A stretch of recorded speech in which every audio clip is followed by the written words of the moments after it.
Hey, what's up, Digibyte coin holder? What's going on this time? Digibyte will completely on the trending and get a very good profit, 4.46%. You can see here the Digibyte price is increasing now. So I think it is not a short pump, it's a really huge pump, my friend, and definitely it's a permanent pump now. Remember to permanent pump card in, my friend, if they will never fails down after that. Yes, my brothers, I hope at the end of month every coin will moving upwards. So therefore, I hope to 0.04 USD dollar there. You can see this is the current price in the highest price is same now, not nothing a big difference, my friend.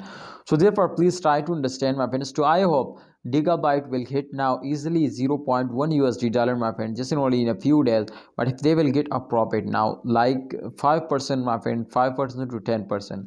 Otherwise, my friends, Digibyte will never hit 0.1 USD dollar at the end of month. So please try to understand, holders. Don't starting selling, hold it. I hope, my friends, to Digibyte will give you a very good profit. But don't miss this chance. Please take a risk. You will need to hold down in those days. You will need to invest now in those days.